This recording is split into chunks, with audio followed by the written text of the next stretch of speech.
Hello student, welcome to annual education centre. Student, आज हम करेंगे क्लास 6 का पृथ्वी हमारा आवास का चौथा चैप्टर मानचित्र का क्वेश्चन आंसर। उससे पहले अगर आपने हमारे चैनल को सब्सक्राइब नहीं किया तो सब्सक्राइब कर दीजिए और बेल आइकन को भी ऑन कर लें।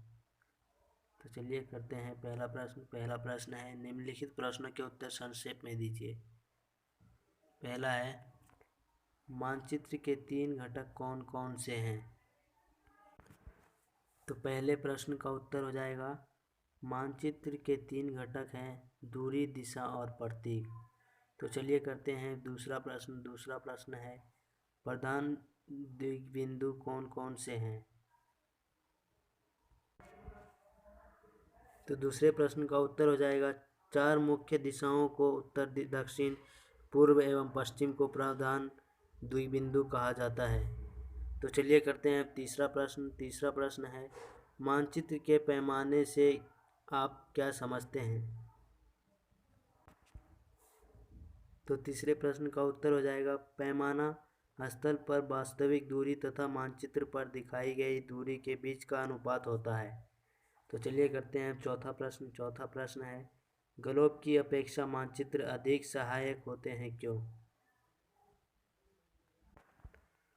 तो इसका उत्तर हो जाएगा, जब हम पृथ्वी के केवल एक भाग जैसे अपने देश, राज्य, शहरों तथा गांवों के विषय में अध्ययन करना चाहते हैं तो ग्लोब की अपेक्षा मानचित्र हमारे लिए ज़्यादा उपयोगी साबित होता है।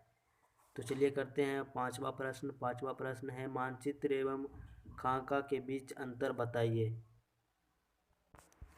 तो इसका उत्तर हो जाएगा, मानचित्र एवं खाका में अंतर, मानचित्र आप इस तरह लिख सकते हैं, मानचित्र पृथ्वी की सतह या इसके एक भाग का पैमाने के माध्यम से चपटी सतह पर खींचा गया चित्र है।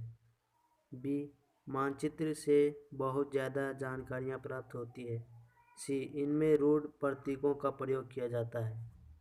और खाका में लिख सकते हैं, यह एक छोटे क्षेत्र का बड़े पैमाने पर खींचा गया रेखा चित्र है। बी, ये वे जानकारियाँ मिलती है जिन्हें हम कभी कभी जानना चाहते हैं। सी, इससे लंबी एवं चौड़ाई का प्रयोग किया जाता है। तो चलिए करते हैं छठा प्रश्न है, कौन सा मानचित्र विशेष जानकारी प्रदान करता है? तो इसका उत्तर हो जाएगा, बड़े पैमाने वाला मानचित्र विस्तृत जानकारी प्रदान करता है। तो चलिए करते हैं सातवां प्रश्न है, प्रतीक किस प्रकार मानचित्रों के अध्ययन में सहायक होते हैं? तो इसका उत्तर इस प्रकार हो जाएगा, किसी भी मानचित्र पर वास्तविक आकार एवं प्रकार की में विभिन्न आकृति जैसे भवनों, सड़कों, पुलों, वृक्षों, रेल की पटरियां इत्यादि को दिखाना संभव नहीं होता है।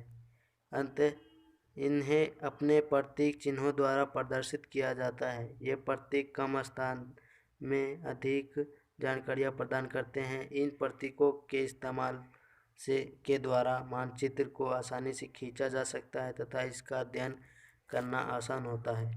तो चलिए करते हैं अब दूसरा प्रश्न है, सही उत्तर चिन्हित कीजिए। पहला है, वृक्षों के वितरण को दिखाने वाले मानचित्र हैं।